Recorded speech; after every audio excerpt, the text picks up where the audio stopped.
لا الہ الا اللہ لا الہ الا اللہ حق لا الہ الا اللہ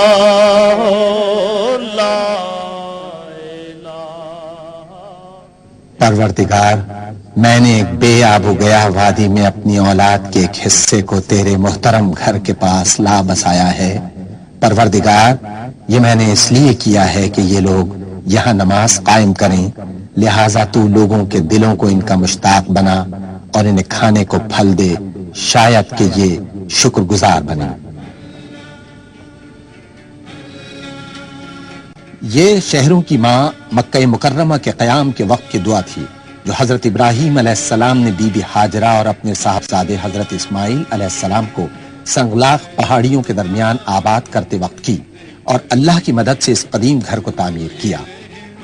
وہ اللہ کے گھر کی تعمیر کے ساتھ ساتھ پورے ایمان اور اخلاص کے ساتھ اپنے زبردست خالق سے دعا کرتے جاتے تھے کہ زندگی سے آری اس لق و دق صحرا کو ایسا مرکز بنا دے جہاں انسانوں کے دل اللہ کی یاد سے معمور رہیں۔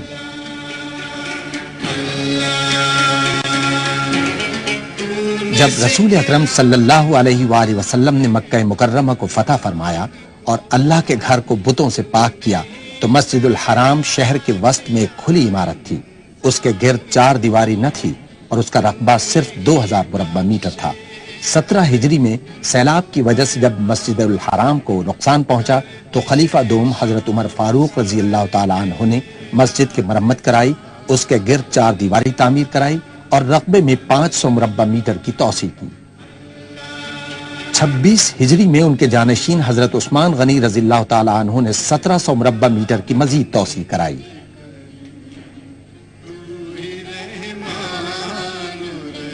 مسجد حرام کی 4 دیواری میں توسیع سن 65 ہجری میں حضرت عبداللہ بن زبیر رضی اللہ تعالیٰ عنہ نے کرائی، جس کے نتیجے میں اس کا رقبہ 3300 مربع میٹر ہوا۔ سن 137 ہجری میں ابو جعفر المنصور نے مسجد حرام میں 5300 مربع میٹر کا مزید اضافہ کیا۔ اس کے بعد خلیفہ محمد المہدی کی زیر نگرانی توسیع میں مسجد کے رقبے میں 15000 مربع میٹر کا اضافہ ہوا۔ خلیفہ المقتدر عباسی نے 1300 مربع میٹر کا اضافہ کرایا۔ سن 306 ہجری میں خلیفہ المقتدر عباسی نے 950 مربع میٹر کے داخلے کے راستے تعمیر کرائے، جس کے نتیجے میں مسجد حرام کا مجموعی رقبہ 30200 مربع میٹر ہو گیا، جس کے بعد اس کے رقبے اور حیت میں 1000 برس تک کسی قسم کی تبدیلی نہیں کی گئی۔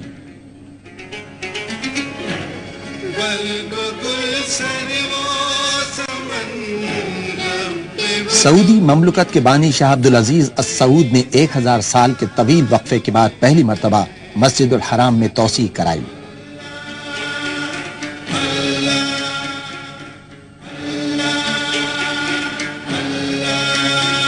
اسلام کی سربلندی اور مسلمانوں کی فلاح و بہبود کے لیے شاہ عبدالعزیز کی لگن اور جذبے کو اس خیال نے مزید تقویت بخشی کہ مستقبل میں مسجد حرام میں بے پناہ لوگ آئیں گے اور قدیم شہر مکہ مکرمہ کی حیت تبدیل ہو کر رہ جائے گی۔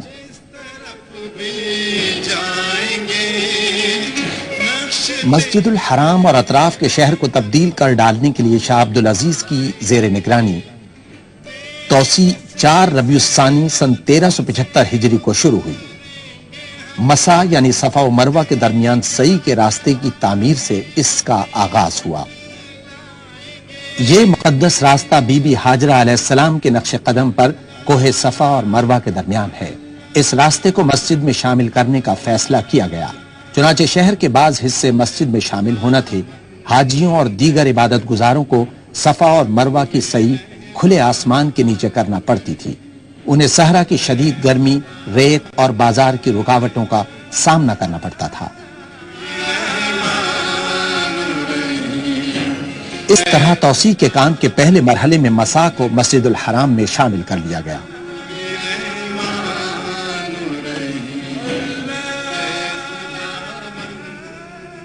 مسا کی تعمیر توسیع کا پہلا مرحلہ تھی، جسے اس طرح ڈیزائن کیا گیا کہ وہ موجودہ ڈھانچے سے مطابقت اختیار کر جائے۔ اس تعمیر کے نتیجے میں مسجد الحرام کا رقبہ 30,200 مربع میٹر سے بڑھا کر 1,52,000 مربع میٹر تک کیا جانا تھا۔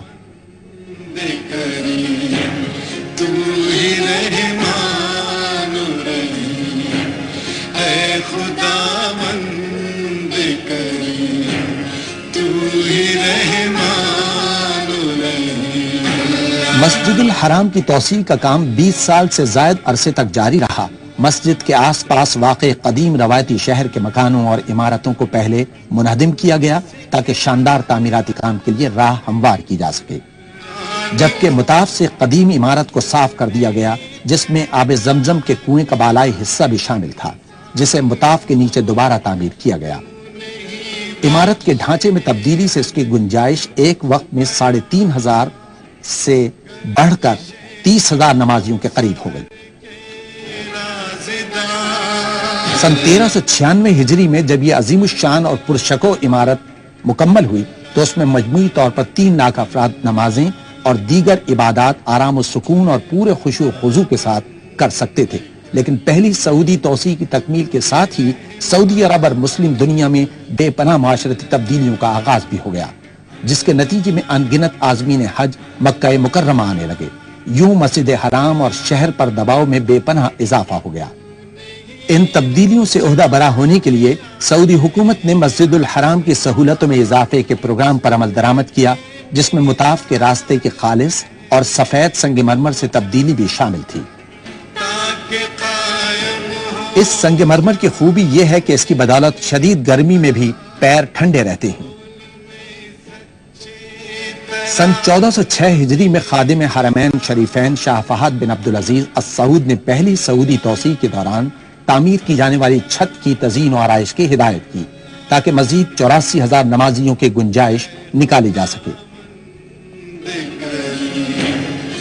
خادم حرمین شریفین نے مسجد الحرام کی عمارت کی حدود کے باہر 5 اسکیلیٹرز کے لیے اضافی عمارتوں کی تعمیر کا بھی حکم دیا۔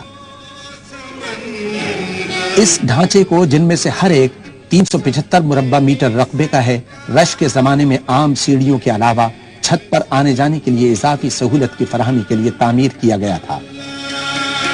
ان ایسکیلیٹرز کی تعمیر کا بنیادی مقصد خاص طور پر ضعیف افراد اور بچوں کو پہلی منزل اور چھت کے علاقوں تک آمد رفت کی سہولتیں فراہم کرنا تھا۔ سٹینلیس اسٹیل کے اسکیلیٹرز کی روایتی عرب طرز تعمیر کے مطابق تزئین و آرائش کی گئی، ان میں ہر گھنٹے 15,000 افراد کے اوپر آنے جانے کی گنجائش ہے۔ پہلی سعودی توسیع کے بعد کی جانے والی ان تبدیلیوں کے نتیجے میں مسجد الحرام کی گنجائش بڑھ کر 4 لاکھ افراد ہو گئی۔ جدید کمرشل فضائی ٹرانسپورٹ کے آغاز کے بعد حجاز مقدس آنے والے عازمین حج کی تعداد میں بے پناہ اضافے کے بعد ایک مرتبہ پھر بہترین منصوبہ بندی کی ضرورت محسوس کی گئی۔ 2 صفر سن 1409 ہجری کو خادم حرمین شریفین نے مسجد الحرام کی گنجائش کو دگنا کرنے کے منصوبے کا سنگ بنیاد رکھا، جنہیں اللہ تعالیٰ مومنین کی مستقبل کی نسلوں کی خدمت اور اسلام کی سربلندی کے لیے قائم و دائم رکھے۔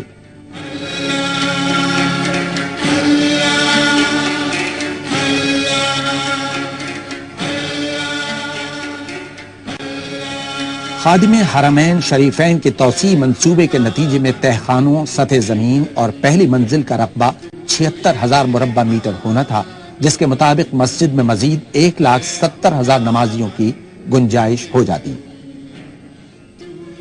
مسجد الحرام کی توسیع کے منصوبے کا آغاز المسا کے علاقے سے ہوا، جو 86,800 مربع میٹر کے مجموعی رقبے کا احاطہ کرتا ہے۔ اس سے مسجد الحرام کمپلیکس کی گنجائش 3 لاکھ نمازیوں سے بڑھ کر 7 لاکھ ہو گئی ہے۔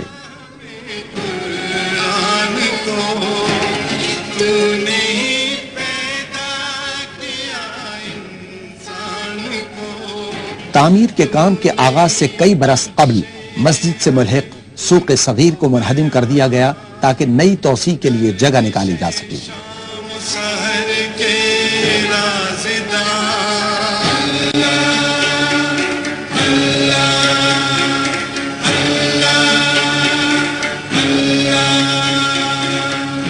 سن 1409 ہجری میں یہ پورا علاقہ بھرپور تعمیراتی سرگرمیوں کا مرکز بن گیا، کیونکہ تعمیراتی کام تیزی کے ساتھ جاری تھا۔ تہخانوں کے علاقوں کو ہموار کرنے کے لیے گہری کھدائی کی گئی، کیونکہ تہخانوں کو پورے کمپلیکس کے نیچے تیار کرنا تھا، جہاں نماز کی جگہ کے علاوہ مسجد کی ضروریات اور خدمات کی فراہمی کا اہتمام کیا جانا تھا۔ اس دوران مسجد کے ارد گرد کے علاقوں کو ترقیاتی کاموں کے لیے منہدم کیا جاتا رہا۔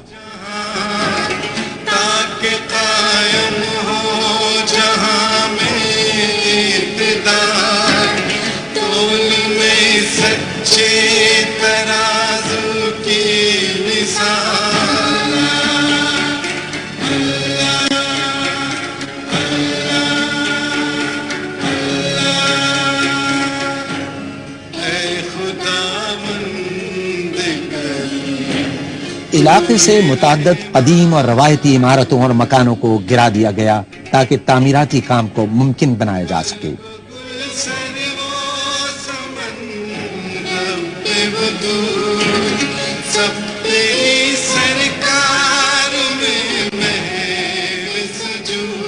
مسجد الحرام مکہ مکرمہ کے وسط میں واقع ہے، جہاں سے میونسپلٹی اور مسجد کے لیے بے شمار خدمات کی فراہمی کی لائنیں گزرتی ہیں۔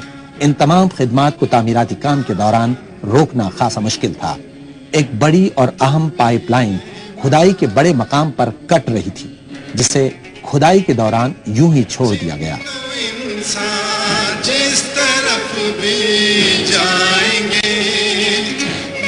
بنیادی ضرورت کی پائپ لائنوں کو برسہ برس میں کسی منصوبہ بندی کے بغیر حسب ضرورت بچھایا گیا تھا، جس کے نتیجے میں اس مقام سے گزرنے والی نالیوں، کیبلز اور پائپوں کا ایک جنگل وجود میں آ گیا تھا۔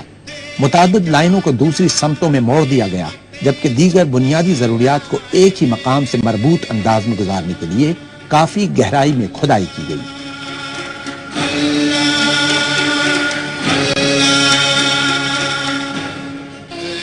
ارد گرد سے گزرنے والی بنیادی ضروریات کی اشیاء کی لائنوں کو مختصر مدت میں ایک متحدہ اور مربوط نظام سے منسلک کرنے کا عمل تعمیراتی ماہرین کے لیے انجینئرنگ کا ایک بڑا چیلنج بن گیا۔ متعدد محرابدار نالیوں کو مسح کے نیچے سے گزارا گیا۔ اس کے لیے مثلثی شکل کے کھلے تہخانے تعمیر کیے گئے تاکہ ان کی مرمت اور دیکھ بھال میں آسانی رہے۔ ان تہخانوں میں ایئر کنڈیشننگ سسٹم کے آلات بھی نصب کیے گئے۔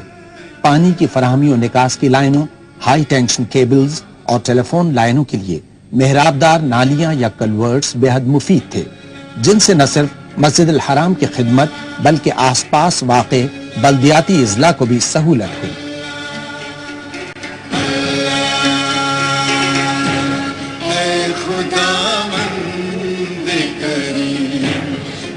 جنوب سے آنے والا برساتی طوفان مکہ مکرمہ کو متاثر کرتا اور سیلابی پانی وادی کے اس نشیبی علاقے میں داخل ہو جاتا جہاں مسجد الحرام واقع ہے۔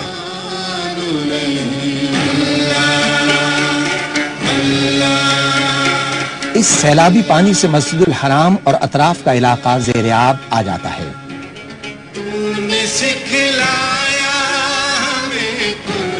سیلاب کے پانی کی نکاس کے جدید ترین نیٹ ورک نے سیلاب کو ماضی کی داستان بنا دیا۔ موجودہ توسیع میں اس نیٹ ورک کو سیلابی پانی کی نکاس کے 3 نئے طریقوں کی بدولت مزید بہتر بنایا گیا۔ ایک نالا مسجد الحرام سٹریٹ پر الہجوم سے شروع ہو کر مسا کے نیچے سے گزرتا ہے۔ ایک اور سسٹم کنگ فہد گیٹ کے قریب شمیہ اور شبائکہ سے پانی کی نکاس کرتا ہے۔ تیسرا نظام العدول سکوائر سے الہجوم تک سرنگ کے ذریعے مسجد الحرام کے شمال مغرب کی جانب سے گزرتا ہے۔ اس کی 1175 میٹر تک توسیع کر دی گئی۔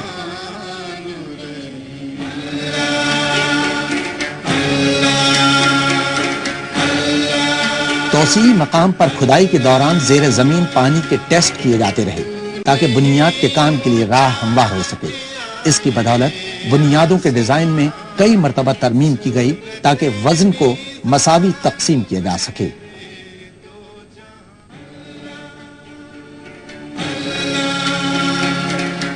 نئی توسیع میں 1 میٹر ٹھوس سلیبز بچھائے گئے جسے غیر ہموار بنیاد کہا گیا۔ یہ بنیاد اتنی مضبوط ہے کہ اس پر مستقبل میں پوری اضافی منزل تعمیر کی جا سکتی ہے اور یہ سٹرکچر عمارت کو ہر قسم کے زلزلے سے بھی محفوظ رکھے گا۔ اے خداوند کریم، تو ہی رحمان الرحیم،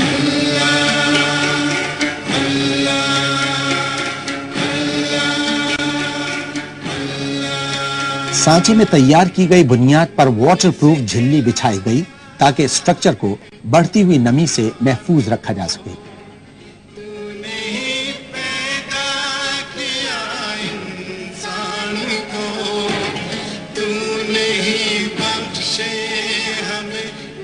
ڈھانچے کی بنیاد کے ساتھ فولاد اور کنکریٹ کے 492 مضبوط امدادی چبوترے تعمیر کیے گئے۔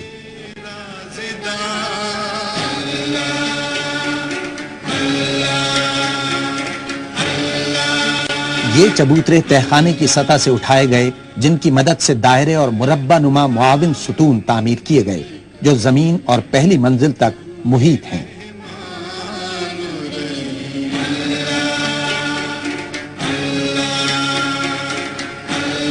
زمین دوز اساس سے مسجد الحرام کی توسیع کے اہم مرحلے کا آغاز ہوا۔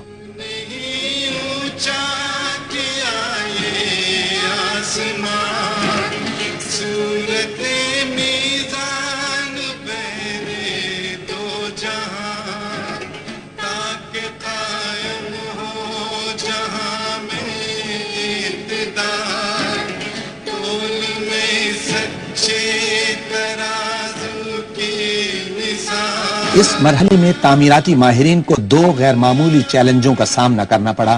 پورے تعمیراتی کام کے دوران توسیع اور موجودہ حصوں میں پیدل چلنے والوں کا راستہ کھلا رکھنا ضروری تھا تاکہ نمازیوں کو مسجد تک آمد و رفت میں کسی قسم کی مشکل کا سامنا نہ کرنا پڑے۔ دوم یہ کہ تعمیراتی مقام پر جگہ کی کمی اس امر کا تقاضا کرتی تھی کہ مٹیریل کو تعمیراتی مقام سے دور رکھا اور تیار کیا جائے۔ چنانچہ کنکریٹ مکسنگ پلانٹ کوڈے میں بنایا گیا۔ اس مقام پر 3 لاکھ مکعب میٹر کنکریٹ تیار کیا گیا۔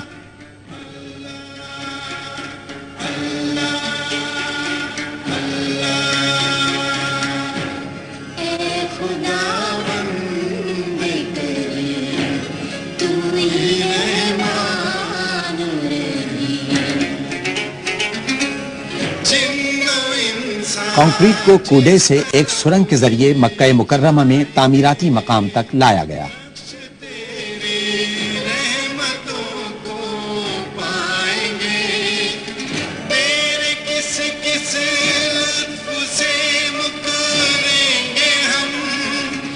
خادم حرمین اور شریفین نے منصوبہ بندی اور تعمیر کے ہر مرحلے میں ذاتی دلچسپی لی۔ وہ تعمیراتی مقام کے باقاعدگی سے دورے کرتے رہے، جس کے دوران انہیں تعمیراتی کام کی پیش رفت سے آگاہ کیا جاتا رہا۔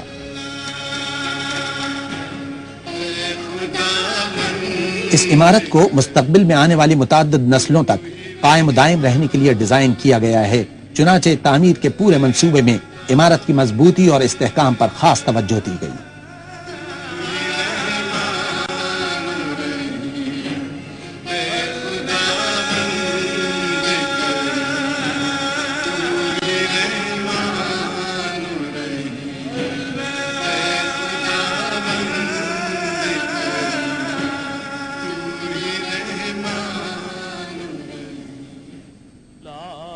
تعمیراتی کام میں استعمال کیے جانے والے تعمیراتی مواد میں اعلیٰ معیار کے 45,000 ٹن فولاد کا استعمال کیا گیا ہے۔ تعمیراتی منصوبے میں اعلیٰ معیار برقرار رکھنے کے سخت ضوابط کا نفاذ کیا گیا اور ان کی پوری طرح پابندی کرائی گئی۔ اس دوران مختلف اشیاء کی جانچ پڑتال کا عمل مسلسل جاری رہا۔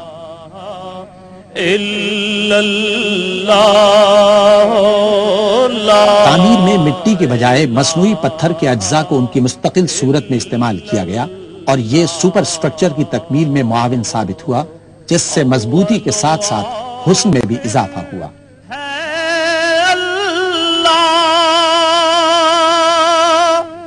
باطن و ظاہر ہے اللہ، جسم میں جامع ہے اللہ۔ یہ یہ خصوصی تعمیراتی مٹیریل مکہ مکرمہ کے نواح میں واقع ایک فیکٹری میں تیار کیا گیا جو اس منصوبے کے لیے خاص طور پر تعمیر کی گئی تھی۔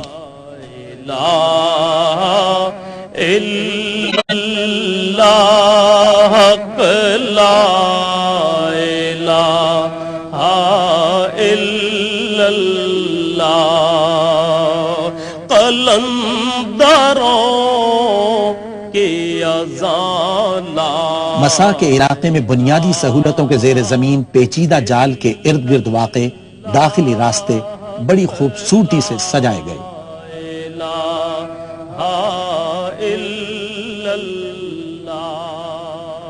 اطراف کے راستوں پر گرینائٹ کا فرش کیا گیا، جبکہ صحن میں وہی ٹھنڈا سفید سنگ مرمر استعمال کیا گیا جو مطاف اور چھت کے علاقوں میں استعمال ہوا ہے۔ ہر غلام ایاز ہے۔ یہ وسیع و عریض صحن متعدد مقاصد پورے کرتا ہے، مسجد میں آنے اور باہر جانے کے راستے کے طور پر، شہر اور باہر سے آنے والوں کے لیے آرام کرنے کی جگہ کے طور پر، اور مسجد الحرام کی اضافی عمارت کے طور پر جہاں لوگ نماز کے لیے جمع ہوتے ہیں اور اپنے رب کو یاد کرتے ہیں۔ حق لا الہ الا اللہ، تو نوازنے پہ صحن سے متصل کثیر سطحی وضو خانہ کمپلیکس تعمیر کیا گیا جہاں عبادت گزاروں کو حفظان صحت کے مطابق اور آرام دہ طور پر پاک ہونے کی سہولتیں فراہم کی گئی ہیں۔ اس کمپلیکس میں 1440 غسل خانے، 1091 وضو خانے اور پانی پینے کے 162 نلکے ہیں۔ یہ سہولتیں اعلیٰ معیار کو مد نظر رکھتے ہوئے فراہم کی گئی ہیں تاکہ وہ لاکھوں نمازیوں کے مستقل استعمال میں رہنے کے باوجود پائیدار ثابت ہوں۔ اللہ لا الہ الا اللہ۔ سن 1411 ہجری میں ماہ رمضان المبارک تک مسا، صحن اور چھت کا تمام علاقہ مکمل ہو چکا تھا اور اہل ایمان سے بھر گیا تھا۔ وہ تراویح اور تہجد کی نمازوں میں مصروف تھے، قیام، رکوع اور سجود میں دل کی گہرائیوں سے اپنے رب کو یاد کر رہے تھے، اس قدیم گھر کے سامنے جو اسلام کا قلب ہے۔ نور محمد صلی اللہ لا الہ الا اللہ، حق لا الہ الا اللہ، لا الہ الا اللہ، لا الہ الا اللہ، حق لا۔ ایک طرف گراؤنڈ فلور تکمیل کے آخری مرحلے میں تھا اور دوسری طرف پہلی منزل کی تیاریاں پوری طرح جاری تھیں۔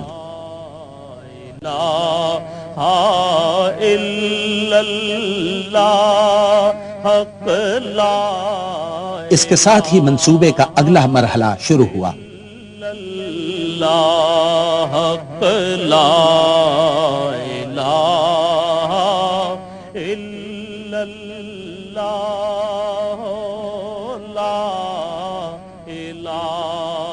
وادی فاطمہ مکہ مکرمہ کے نواح میں واقع ہے۔ یہاں دیسی سنگ مرمر کا وسیع ذخیرہ موجود ہے جس نے پہلی سعودی توسیع کے دوران بیرونی آرائش میں نمایاں کردار ادا کیا تھا۔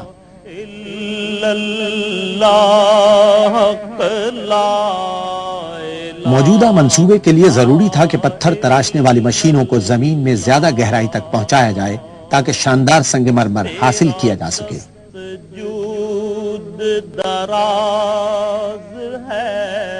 سنگ مرمر کے بڑے بڑے ٹکڑوں کو وادی فاطمہ سے 50 کلومیٹر دور جدہ کے نواح میں سعودی ماربل اینڈ گرینائٹ فیکٹری تک لایا گیا جو مشرق وسطی میں اپنی نوعیت کی سب سے بڑی اور جدید ترین سہولت ہے۔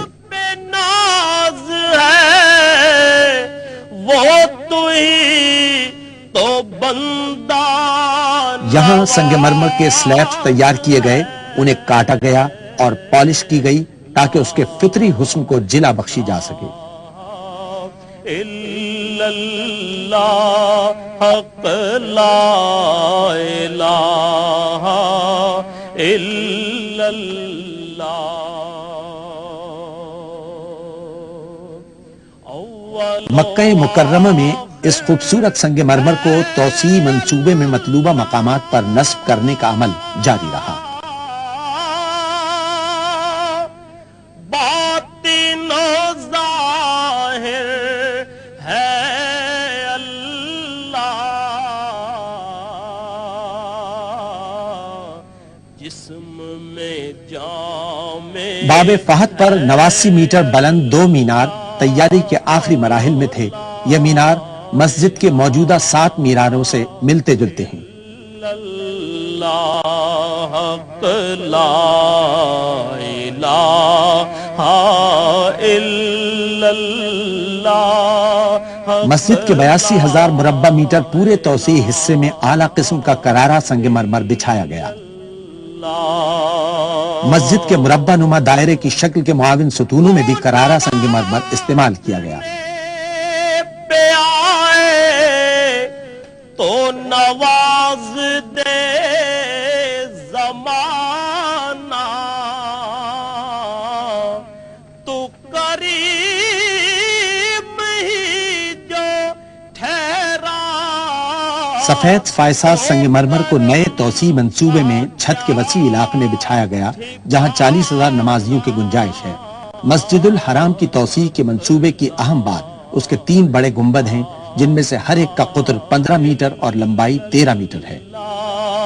حق لا الہ۔ ہنگامی صورتحال سمیت تمام اوقات میں بجلی کی فراہمی کے بنیادی نظام کو یقینی بنانے والا ایک نیا سسٹم نصب کیا گیا۔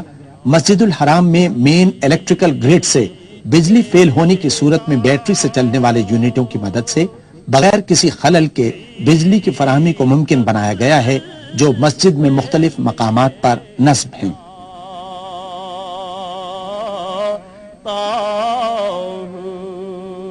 یہ یونٹ ایسکیلیٹرز، ساؤنڈ سسٹم اور فائر الارم کو عبوری طور پر بجلی فراہم کر رہے ہیں۔ یہ اس وقت تک ضروری لائٹوں کے لیے بجلی فراہم کریں گے جب تک خودان کے مقام پر ایک نیا سٹینڈ بائی پاور پلانٹ کام شروع نہ کر دے۔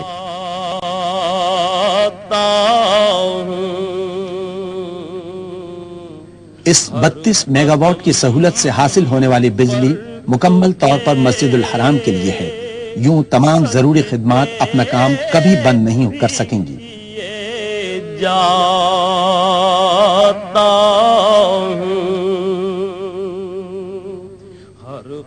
ایسکیلیٹرز کی 2 اضافی عمارتیں بھی نئی توسیع کا حصہ بنیں۔ سجدے بھی کیے۔ مکہ مکرمہ کی شدید گرمی ہمیشہ سے عازمین حج کے لیے پریشان کن رہی، اس لیے خادم حرمین شریفین نے فرمان جاری کیا کہ مسجد الحرام میں ایئر کنڈیشننگ سسٹم نصب کیا جائے جو نئی توسیع شدہ عمارت کو ٹھنڈا رکھے۔ یہ سسٹم 6 منزلہ عمارت میں واقع ہے، جسے سینٹرل اسٹیشن کہا جاتا ہے۔ سینٹرل اسٹیشن میں کولنگ کا جدید نظام موجود ہے، جس میں بالآخر 104 چلنگ یونٹس شامل کر دیے جائیں گے، جن میں تقریباً 38,500 ٹن کی کولنگ کی گنجائش ہوگی، جو مسجد الحرام تک انسولیٹڈ پائپوں کی مدد سے پہنچائی جاتی ہے۔ تیری رحمت کے سہارے پہ جیے جاتا ہوں۔ چونکہ یہ پلانٹ رہائشی ضلع میں واقع ہے، اس لیے عمارت میں زبردست ساؤنڈ پروفنگ کی گئی ہے، جو شور کو مناسب حد تک کم کرتی ہے۔ 450 میٹر کی سرنگ کے ذریعے ٹھنڈا پانی مسجد الحرام تک پہنچایا جاتا ہے۔ یہ پائپ ٹھنڈا پانی مسجد الحرام تک لے جاتے ہیں اور دوبارہ یخ بستہ کرنے کے لیے پانی کو واپس لاتے ہیں۔ زندگی نام ہے۔ توسیع کے کام کے دوران یہ پائپ ذیلی زمیندوز حصوں سے گزرتے تھے۔ پانی کو سیکنڈری پائپوں کے ذریعے ایئر ہینڈلنگ یونٹ میں پمپ کیا جاتا، جو بالائی زمین دوست سطح میں واقع تھے۔ چھوٹے سائز میں یہ ایئر ہینڈلنگ یونٹ اس طرح ڈیزائن کیے گئے ہیں کہ ان میں بے شمار خوبیاں پیدا ہو گئی ہیں۔ ان میں سب سے اہم خصوصیت ڈکٹنگ نیٹ ورک کے ذریعے زیادہ دباؤ پر سرد ہوا کو پمپ کرنے کی گنجائش ہے تاکہ مطاف کے گرد واقع محراب دار راہداریوں کے ذریعے مسجد میں داخل ہونے والی گرم ہوا کو باہر دھکیلا جا سکے۔ زمانے کو دیے جاتا ہوں۔ بیت اللہ کی تعمیر کی گئی، مگر قرآن حکیم نے کعبۃ اللہ کی تعمیر کا معاملہ حضرت ابراہیم علیہ الصلوۃ والسلام سے شروع کیا ہے اور اس سے پہلے کی حالت کا کوئی تذکرہ نہیں کیا ہے۔ اس کا ذکر سورہ حج کی آیت نمبر 26 اور 27 میں ملتا ہے۔ وَإِذْ بَوَّأْنَا لِإِبْرَاهِيمَ مَكَانَ الْبَيْتِ أَلَّا تُشْرِكْ بِي شَيْئًا وَطَهِّرْ بَيْتِيَ لِلطَّائِفِينَ وَالْقَائِمِينَ وَالرُّكَّعِ السُّجُودِ وَأَذِّن فِي النَّاسِ بِالْحَجِّ يَأْتُوكَ رِجَالًا وَعَلَى كُلِّ ضَامِرٍ يَأْتِينَ مِن كُلِّ فَجٍّ عَمِيقٍ۔ یاد کرو وہ وقت جب کہ ہم نے ابراہیم کے لیے اس گھر خانہ کعبہ کی جگہ تجویز کی تھی، اس ہدایت کے ساتھ کہ میرے ساتھ کسی چیز کو شریک نہ کرو، اور میرے گھر کو طواف کرنے والوں اور قیام و رکوع و سجود کرنے والوں کے لیے پاک رکھو، اور لوگوں کو حج کے لیے اذن عام دے دو کہ وہ تمہارے پاس ہر دور دراز مقام سے پیدل اور دبلے پتلے اونٹوں پر سوار آئیں۔ حضرت ابراہیم علیہ السلام جد الانبیاء تھے۔ حضور اکرم صلی اللہ علیہ وآلہ وسلم کو بھی آپ ہی کی ملت کی پیروی کا حکم دیا گیا تھا۔ حضرت ابراہیم علیہ السلام دین اسلام ہی کے داعی تھے۔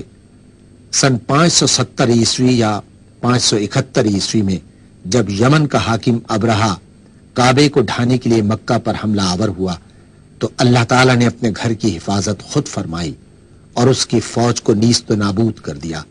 اس کا ذکر قرآن کریم کی سورہ فیل میں ملتا ہے۔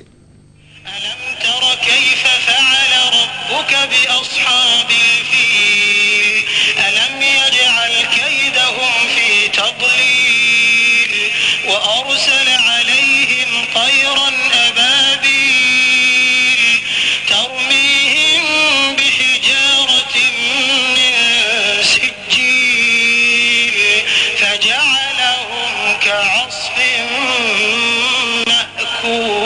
مأكول۔ تم نے دیکھا نہیں کہ تمہارے رب نے ہاتھی والوں کے ساتھ کیا کیا؟ کیا اس نے ان کی تدبیر کو اکارت نہیں کر دیا اور ان پر پرندوں کے جھنڈ بھیج دیے جو ان پر پکی ہوئی مٹی کے پتھر پھینک رہے تھے، پھر ان کا یہ حال کر دیا جیسے جانوروں کا کھایا ہوا بھوسا۔ جس سال یہ واقعہ پیش آیا اہل عرب اسے عام الفیل کہتے ہیں۔ اسی سال حضور اکرم صلی اللہ علیہ وآلہ وسلم کی ولادت مبارکہ ہوئی۔ آپ صلی اللہ علیہ وآلہ وسلم جس زمانے میں پیدا ہوئے مکہ بت پرستی کا مرکز تھا۔ خود کعبے میں 360 بت رکھے ہوئے تھے۔ دیگر رسوم جاہلیت بھی عام تھیں۔ لوگ اریاں ہو کر کعبے کا طواف کرتے تھے۔ سن 2 ہجری میں تحویل قبلے کے ذریعے بیت المقدس کے بجائے کعبے کو قبلہ بنانے کا حکم آیا۔ اس وقت سے لے کر آج تک بلکہ قیامت تک مسلمان اسی رخ منہ کر کے نماز پڑھتے رہیں گے انشاءاللہ۔ تحویل قبلہ کا ذکر سورہ بقرہ کی 144ویں آیت میں ملتا ہے۔ قد نرى تقلب وجهك في السماء فلنولينك قبلة ترضاها فول وجهك شطر المسجد الحرام وحيث ما كنتم فولوا وجوهكم شطره۔ یہ تمہارے منہ کا بار بار آسمان کی طرف اٹھنا ہم دیکھ رہے ہیں۔ لو ہم اسی قبلے کی طرف تمہیں پھیرے دیتے ہیں جسے تم پسند کرتے ہو۔ مسجد حرام کی طرف رخ پھیر دو۔ اب جہاں کہیں تم ہو اسی کی طرف منہ کر کے نماز پڑھا کرو۔ کعبۃ اللہ تمام دنیا کے مسلمانوں کا قبلہ ہے، جدھر رخ کر کے وہ نماز ادا کرتے ہیں۔ یہ امت مسلمہ کی وحدت کی علامت ہے۔ ہر مسلمان خواہ دنیا میں کہیں بھی ہو، نماز کے لیے کعبۃ اللہ کی طرف رخ کرتا ہے۔ اس کا ذکر قرآن کریم کی سورہ بقرہ کی آیت نمبر 149 اور 150 میں ملتا ہے۔ ومن حيث خرجت فول وجهك شطر المسجد الحرام وإنه للحق من ربك وما الله بغافل عما تعملون ومن حيث خرجت فول وجهك شطر المسجد الحرام وحيث ما كنتم فولوا وجوهكم شطره لئلا يكون للناس عليكم حجة إلا الذين ظلموا منهم۔ تمہارا گزر جس مقام سے بھی ہو، وہیں سے اپنا رخ نماز کے وقت مسجد الحرام کی طرف پھیر دو، کیونکہ یہ تمہارے رب کا بالکل برحق فیصلہ ہے، اور اللہ تم لوگوں کے اعمال سے بے خبر نہیں ہے۔ اور جہاں سے بھی تمہارا گزر ہو، اپنا رخ مسجد الحرام ہی کی طرف پھیرا کرو، اور جہاں بھی تم ہو اسی کی طرف منہ کر کے نماز پڑھو، تاکہ لوگوں کو تمہارے خلاف کوئی حجت نہ ملے۔ مسجد حرام کے معنی ہے حرمت اور عزت والی مسجد۔ اس سے مراد وہ عبادت گاہ ہے جس کے وسط میں خانہ کعبہ واقع ہے۔ صفا و مروہ۔ صفا و مروہ دراصل دو پہاڑیاں تھیں جن کی چوٹیاں مسجد الحرام کے شمالی حصے میں واقع تھیں۔ اس کے قریب ہی وہ جگہ تھی جہاں حضرت ابراہیم علیہ السلام اللہ تعالیٰ کے حکم کی تعمیل میں اپنی نیک بیوی حضرت ہاجرہ اور اپنے فرزند حضرت اسماعیل علیہ السلام کو چھوڑ گئے تھے۔ پانی کی تلاش میں حضرت ہاجرہ نے صفا و مروہ کے درمیان 7 چکر لگائے تھے۔ ان پہاڑیوں کا درمیانی حصہ نشیب میں تھا، لہذا بی بی ہاجرہ ننھے اسماعیل کی نظر سے اوجھل ہو جانے کے سبب اس جگہ سے دوڑ کر گزرتی تھیں۔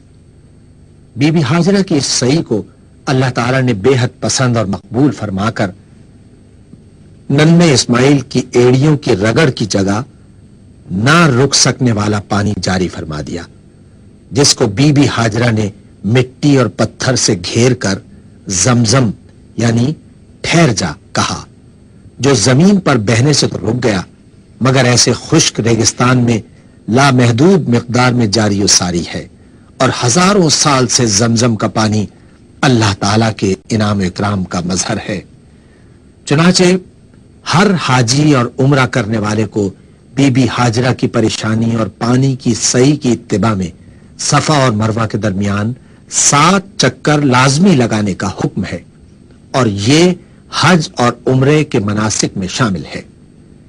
قرآن کریم میں سورہ بقرہ کی 158ویں آیت میں ارشاد ہوتا ہے، إن الصفا والمروة من شعائر الله فمن حج البيت أو اعتمر فلا جناح عليه أن يطوف بهما ومن تطوع خيرا فإن الله شاكر عليم۔ یقیناً صفا اور مروہ اللہ تعالیٰ کی نشانیوں میں سے ہیں، لہذا جو شخص بیت اللہ کا حج یا عمرہ کرے اس کے لیے کوئی گناہ کی بات نہیں کہ وہ ان دونوں پہاڑیوں کے درمیان سعی کر لے، اور جو برضا و رغبت کوئی بھلائی کا کام کرے گا اللہ کو اس کا علم ہے اور وہ اس کی قدر کرنے والا ہے۔ سن 8 ہجری میں آپ صلی اللہ علیہ وآلہ وسلم نے اللہ کے حکم سے جنگ و جدال کے بغیر مکہ فتح کیا۔ اس سے اسلام میں ایک نئے دور کا آغاز ہوا۔ کفر و شرک کے تمام انبار جو کعبے کے گرد جمع ہو گئے تھے اب صاف کر دیے گئے۔ خود حضور اکرم صلی اللہ علیہ وآلہ وسلم اپنی چھڑی سے انہیں گراتے جاتے اور پڑھتے جاتے تھے، حق آ گیا اور باطل مٹ گیا، باطل تو مٹنے ہی والا ہے۔ سن 9 ہجری کے حج کے موقع پر مکہ مکرمہ پر رسول اللہ صلی اللہ علیہ وآلہ وسلم کا عملی تسلط پہلی دفعہ ہوا، جبکہ اس موقع پر آپ صلی اللہ علیہ وآلہ وسلم خود شریک نہیں تھے، بلکہ حضرت ابو بکر صدیق رضی اللہ تعالی عنہ نے امیر الحج کے فرائض انجام دیے اور نئے انتظامات کا اعلان کیا۔ حضرت علی کرم اللہ وجہہ نے سورہ توبہ کی آیات پڑھ کر اعلان کیا، اس سال کے بعد مشرکین کو بیت اللہ میں داخل ہونے کی اجازت نہیں، کیونکہ وہ ناپاک یعنی نجس ہے۔ سن 10 ہجری میں حضرت صلی اللہ علیہ وآلہ وسلم نے خود حج کی قیادت فرمائی، یہی حجۃ الوداع تھا۔ اس موقع پر ایک بھی مشرک موجود نہ تھا۔ کعبہ بلا شرکت غیر مسلمانوں کا مقدس حرم بن گیا۔ حج کے اکثر مناسک میں بنیادی حیثیت کعبے ہی کو حاصل ہے۔ سورہ بقرہ میں ارشاد ہوتا ہے، وَإِذْ جَعَلْنَا الْبَيْتَ مَثَابَةً لِلنَّاسِ وَأَمْنًا وَاتَّخِذُوا مِن مَّقَامِ إِبْرَاهِيمَ مُصَلًّى وَعَهِدْنَا إِلَىٰ إِبْرَاهِيمَ وَإِسْمَاعِيلَ أَن طَهِّرَا بَيْتِيَ لِلطَّائِفِينَ وَالْعَاكِفِينَ وَالرُّكَّعِ السُّجُودِ۔ اور یہ کہ ہم نے اس گھر کعبے کو لوگوں کے لیے مرکز اور امن کی جگہ قرار دیا تھا، اور لوگوں کو حکم دیا تھا کہ ابراہیم جہاں عبادت کے لیے کھڑا ہوتا ہے اس مقام کو مستقل جائے نماز بنا لو، یعنی حرم پاک کو، اور ابراہیم اور اسماعیل کو تاکید کی تھی کہ میرے اس گھر کو طواف اور اعتکاف اور رکوع اور سجدہ کرنے والوں کے لیے پاک رکھو۔ کعبۃ اللہ کا حج اسلام کے بنیادی ارکان میں سے ایک رکن ہے، اور زندگی میں ایک مرتبہ ہر آزاد، ذی ہوش، بالغ اور صاحب استطاعت مسلمان پر فرض ہے جو مکہ معظمہ تک سفر کرنے کی جسمانی اہلیت بھی رکھتا ہو۔ اس کا ذکر سورہ آل عمران میں آیت نمبر 97 میں ملتا ہے۔ وَلِلَّهِ عَلَى النَّاسِ حِجُّ الْبَيْتِ مَنِ اسْتَطَاعَ إِلَيْهِ سَبِيلًا وَمَن كَفَرَ فَإِنَّ اللَّهَ غَنِيٌّ عَنِ الْعَالَمِينَ۔ لوگوں پر اللہ کا یہ حق ہے کہ جو اس گھر تک پہنچنے کی استطاعت رکھتا ہو وہ اس کا حج کرے، اور جو کوئی اس حکم کی پیروی سے انکار کرے تو اسے معلوم ہو جانا چاہیے کہ اللہ تمام دنیا والوں سے بے نیاز ہے۔ حج ہر مسلمان کی تمنا اور زندگی کا بلند ترین نصب العین ہے۔ رسول اکرم صلی اللہ علیہ وآلہ وسلم نے باوجود استطاعت کے حج نہ کرنے والوں کے حق میں ارشاد فرمایا، جو شخص زاد راہ اور سواری رکھتا ہو جس سے بیت اللہ تک پہنچ سکے اور پھر بھی حج نہ کرے تو اس کا اس حالت میں مرنا یہودی یا عیسائی ہو کر مرنا برابر ہے۔